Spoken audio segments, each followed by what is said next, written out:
sincerity and commitment to service.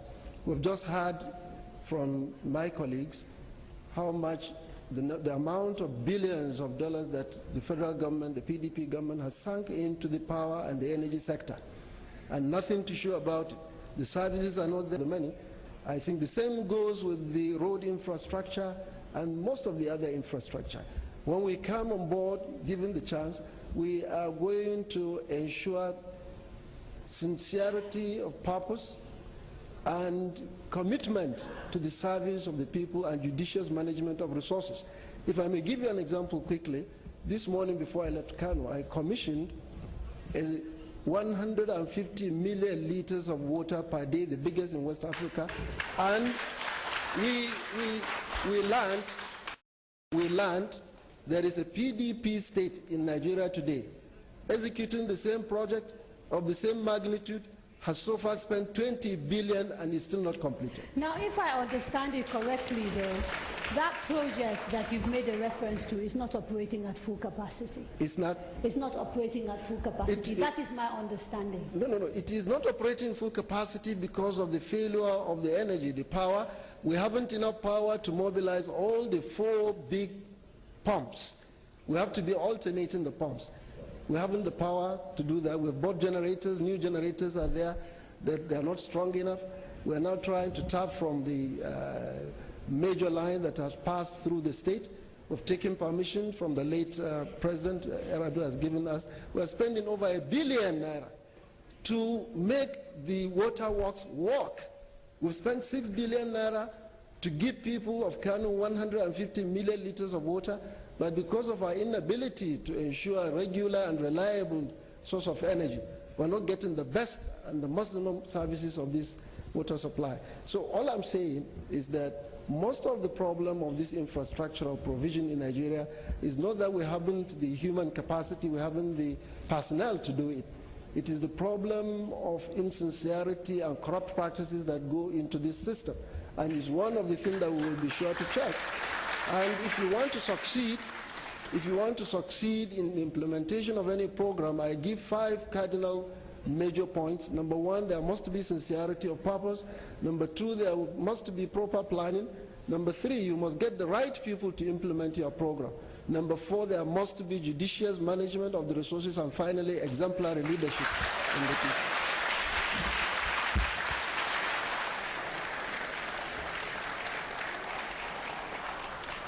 Thank you very much, Malam Shekarau. Now, I want to stay a little bit longer on the economy, and General Muhammadu Buhari, I'd like you to tell Nigerians what you would do to correct the anomaly that we see in the Nigerian budget. We just had a budget passed in which recurrent expenditure takes a disproportionate amount compared to capital expenditure. And a few months back, there was a big row because the CBN governor, Sanusi Lamido Sanusi, brought this to the fore. If you are the president of Nigeria, how will you tackle this anomaly? I think we have to go back to perhaps First Republic and start a 5-year development plan. Our state of development and the infrastructural requirement to create employment and wealth, I think, cannot be done on ad hoc basis. The poverty and the disease that are so prevalent in Nigerian society is very disappointing. To put the economy correct, we have to do the infrastructure, and we are talking about power. We have to get power, get the factories open, we get people employed, and we get the goods and services. Power is central to getting the industries once more and getting people employed. Thank you very much, General Buhari. But I want to follow this a little bit further, because issues of recurrent expenditure are to do with over-bloated salaries of civil servants and public servants giving themselves allowances, of legislators that basically sit in the House and they get a budget and they decide they want to add a little bit more to it. And while I understand what you're saying about the Nigerian economy, these are some of the other problems. How will you deal with those things? Well, I have already made a statement about that I will have to persuade Nigerian legislators to accept much less. Because, well, I said I will persuade them when I become the president. I think it's almost immoral where a Nigerian legislature is earning more than the president of the United States. Thank you very much, General Buhari. Yes. Malam Nuri Badu, how will you correct this anomaly? As the president of Nigeria, I will change it. How? I will make sure, because I make the budgets, I send it to the National Assembly.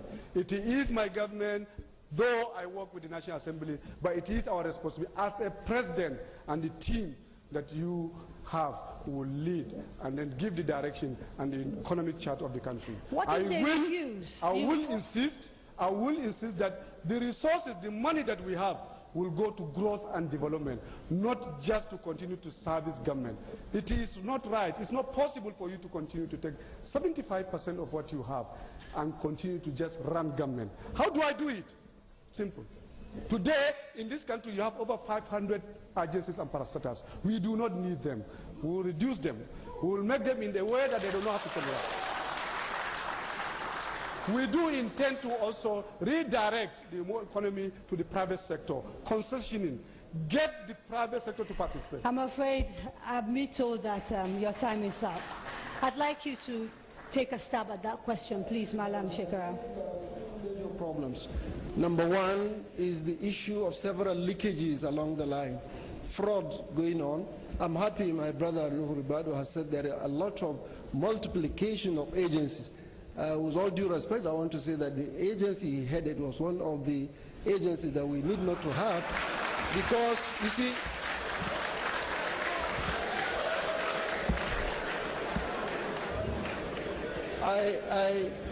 I've held the view that federal government has been creating agencies for selfish interest. The EFCC, the ICPC are glorified police stations, because they, if you had pondered the activities of the police, I once heard my brother on TV one day saying, when he was asked, what is the miracle of your performance? He said he had all he wanted in terms of funding. Have you funded the Nigerian police and they have failed to perform? Give them the funding. If you had funded them, they will be able to work. So there are a lot of wastages. We are creating agencies we do not require. And then secondly, thank you very much, Malam Shekara. I'm afraid I have to stop you. Thank you. Okay. Now, I'd like to, at this stage of the competition, begin to take questions from members of our audience who've actually written and sent little scripts, and also some of our sponsors. This particular question comes from one of the foundations that supported this debate, the Tony Elumelu Foundation. Basically, the question says, I want to know what the candidates will do to promote entrepreneurship if elected into office. And I'm happy for any one of you to start answering that question. Entrepreneurship. The Tony Elumelu Foundation wants to know what your plans are for promoting entrepreneurship in Nigeria. I can start. Okay. Thank you. This is the direction. If this economy is going to improve, it has to go in the direction of the private sector. The business of government to make an enabling environment for the private sector to really strive, to work hard, and we get the maximum out of our own people. It is the belief of the ACN, and indeed myself and my team, that it is Nigeria, the Nigerian people, that you must invest in. Investing in the people is what is going to address the problems. And the people are in the private sector. So everything that we do is going to be towards investing in the Nigerian people. How do we do that? Make the environment conducive. The government responsibility is to ensure that you have law and order. make sure that rules and regulations are simplified and they are in a way that can encourage not just Nigerian businessmen, but foreign direct investment to also come in. How do you do that? Change the processes. I'm afraid, Malam Nuribadu, I have to go for an ad break. I apologize. You change the customs? When we come back, graduates that can't write and children who have to carry their chairs to school. We examine the rot in our education system and the cost to the nation.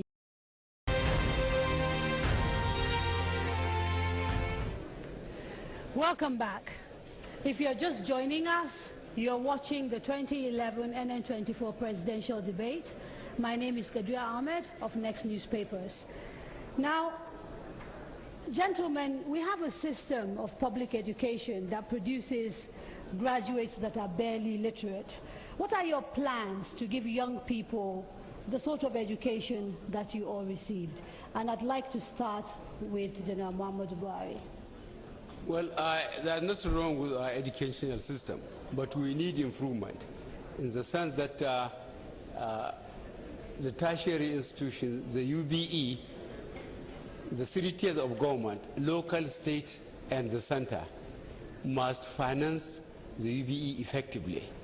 And then we try and introduce professional training in terms of whether children are going to be taught to become electricians, plumbers, panel beaters, and those who are able by their talent to go forward to the intellectual side for the tertiary institution, they will be allowed to do so.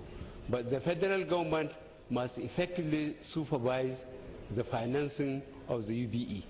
There are cases where counter-funding is not forthcoming from some of the states and the local government. This is denying Nigerian education. And then there should be more of the trade schools so that children, when they go out, they can be given some amount of money. This can be arranged with banks and other financial institutions according to either geopolitical zones or states. Wealth. A healthy nation is a wealthy nation. The Action Congress of Nigeria government and my government with